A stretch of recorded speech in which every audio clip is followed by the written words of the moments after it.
Hello and welcome back. My name is Reb, and today we are going to be looking at some watercolor.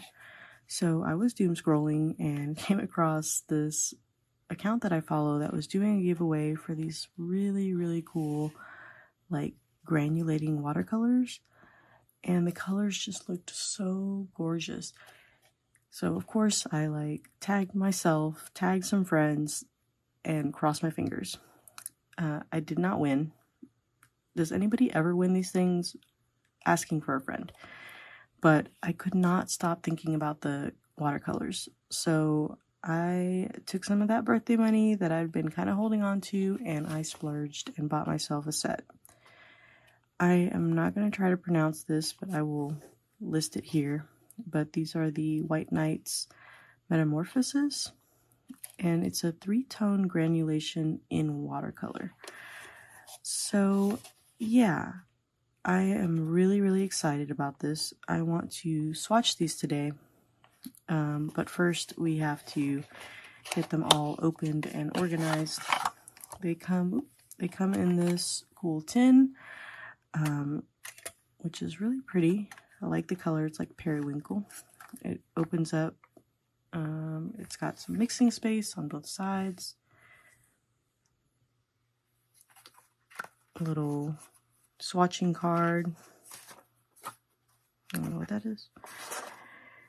And all the paints. These are, I guess, full pans. They look like little chocolates. So yeah, let's get all of these unwrapped and placed inside the tin so that we can check these out. I'm very excited. Alright, so here's everything all unwrapped. I decided to go in the order that is listed on the box, just so that I would know for sure which one was which. They all have really fun, interesting names, like Mystery Blue or Morning Dream. So very fun. So let's do the little swatch card first, and then we'll do some bigger swatches in this on the karst paper. If you haven't watched that video, I did a bunch of different materials on this karst paper, and I really liked how the granulating colors looked on here, so I'm excited to try these as well. If you're curious, nothing in here warped the paper. There's no warping whatsoever except for the oil pastels, which I think if you watch that video, you'll see that I said that the karst paper did not like the oil pastels. And yeah, that's what the oil pastels did on that paper. So for anybody that's curious.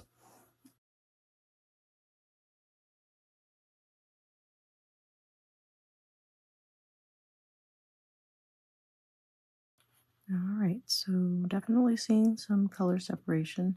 It's pretty hard to tell on these little tiny cards, but I am loving these colors. That's part of the reason why I wanted this set, because I was like, even if the colors don't separate, these are my colors. I love these neutral, kind of terracotta, ochre, olive green colors. I'm a huge fan of jewel tones, so this teal, this maroon, and of course any kind of orange always. So yeah, very excited about these. Alright, let's try these on some bigger paper. I'm also going to set my sketchbook off to the side so that I can just dab the excess color onto my sketchbook.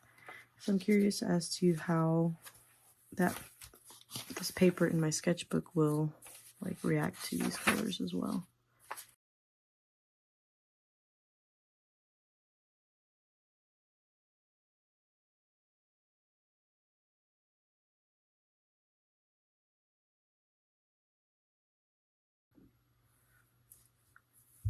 While we wait for the karst paper to dry, which, believe it or not, is still drying after a very long time, I was reminded that Hippo Palitra made a video a while back that was basically her making a zine about different watercolor textures that you could achieve with different materials. So I decided that I would gather some of the materials that she made examples of, plus a couple extras because there are more colors here than there are in hers, and try some of those techniques out, because I feel like any sort of manipulation that you can do with these watercolors is really going to bring out that like granulating effect. So let's try out some of those techniques. I'm definitely going to put it on time lapse, but let me tell you first about the stuff that I gathered. So I've got some rice, some soba noodles, I've got some salt right here, masking fluid, white crayon. I've got some different plastic remnants. I don't know if these are actually going to do a whole lot, but we will find out. Bubble wrap. Some of the techniques are like adding water to color that you've already laid down, or adding color to water that you've laid down. So a lot of different options there. I've kind of taped off a very wonky grid here. So let's swatch some stuff.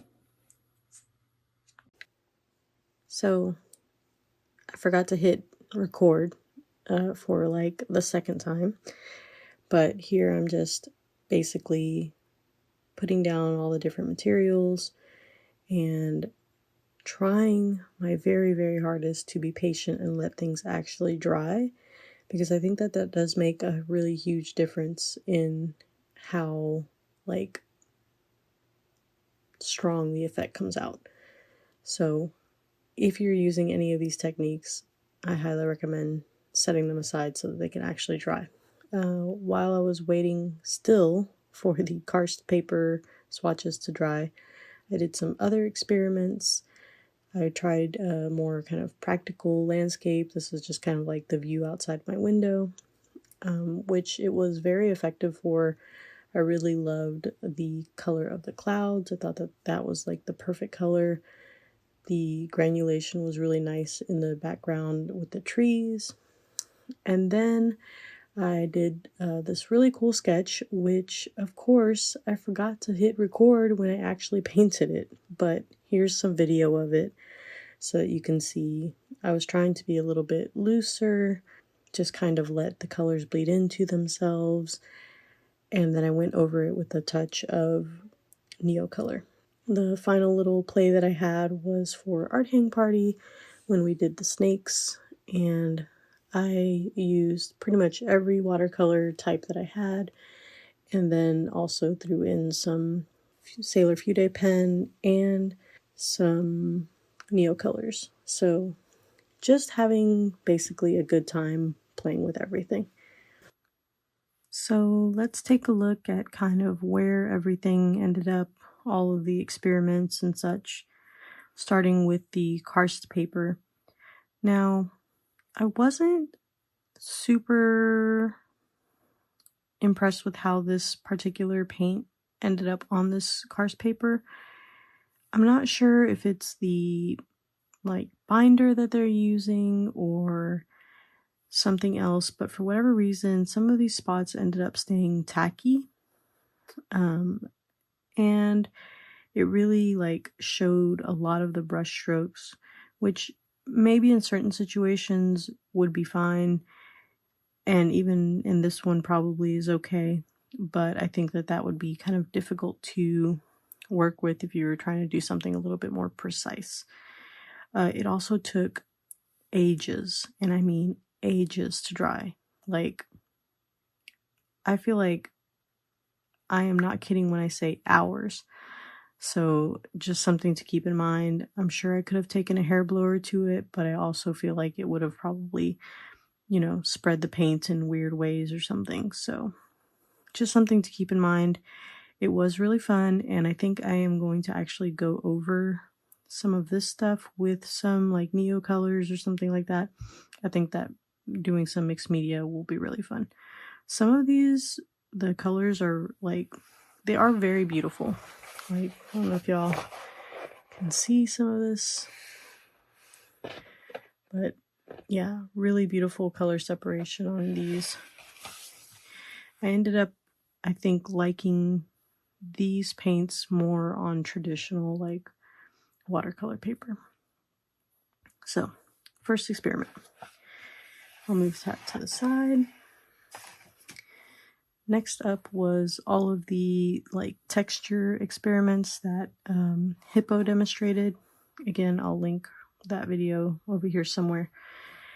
This one was with the masking fluid. This one was with the white crayon, which didn't work out so well, but I do like the color a lot. This was salt, which is still a little bit rough. This one was a rice, which looks like some sort of like weird amoeba or I don't know, something scientific. And I do like how this came out, but I will say that the rice did stick to the paper and tore it a little bit when I peeled it off. This was the like kind of fishnet material. I think I didn't apply this one quickly enough, or the paint was a little bit too dry because the effect wasn't very prominent. But the bubble wrap, on the other hand, was very, like, it made a lot of texture. So I thought that that one came out really cool. This one here, the texture on that one is pretty fine. You may be able to see it, but it was like a real fine mesh, like a tool. And then this was the plastic bag. This one, I think, kind of same issue as this one. I didn't lay it down quick enough, but it still gave a lot of texture, and that one was really pretty. This was the soba noodles. That one was kind of interesting. I like how the colors separated only where like the noodles were. This was wet paint on wet paint. This was the paint with the water dropped in it, and then this one was the water with the paint dropped in it. So a lot of really fun textures that came out on that. And I really do think that some of those techniques really show how much this color separates. So that was a lot of fun. Looking forward to playing a little bit more with some of these.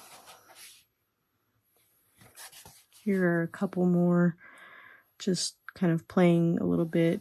This one I was playing with the saturation of the color, you know, adding more and less water. This was a little bit more with the soba noodles, which I thought was kind of fun.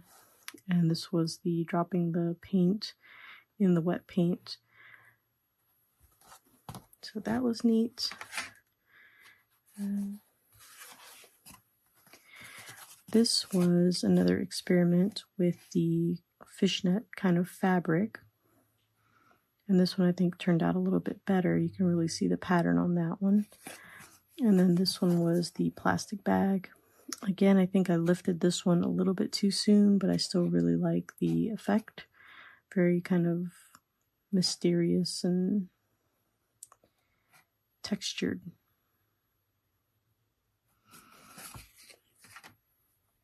Next up is the little like landscape that I did, so you can get a little bit of a better look. I really like how it granulated, how the different mix of colors kind of play together. Some of the washes are pretty light, but there's still granulation in them. And then this was kind of that technique of dropping the wet paint into the like very light washes. And I thought that that turned out really pretty. Also, these colors surprisingly are pretty spot on for the like view that I was looking at, so I thought that was pretty neat. I really like the color that this like separates into. I forget what that's called when it's like magenta and cyan. I forget what it's called, but anyways, I like the way that that looks. And then the last one was that pencil sketch that I did and then colored, where again, somehow I managed to completely forget to actually videotape the painting part of this. So, but I really liked how this one came out. I know it's not very precise, but I feel like it's definitely got like a little bit of a mood to it. And I really enjoyed just like putting down color and letting them bleed into each other and just like not worrying about it. So I will definitely be doing some more of this. And then I did a little bit of play as well with basically all the watercolors. This was the granulating watercolor, my regular watercolor set, and also some of them even have like Neocolor or Sailor Fude pen. So a little bit of mixed media. I really love this background. I think that this paint is really well suited for like a kind of misty or mottled kind of background.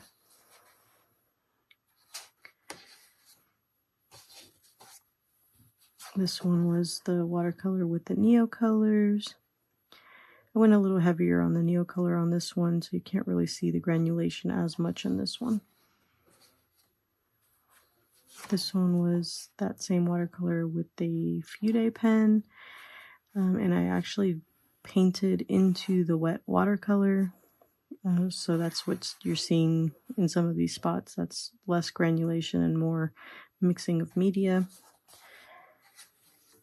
Same thing with this one, but this one you can see the granulation I think a lot better.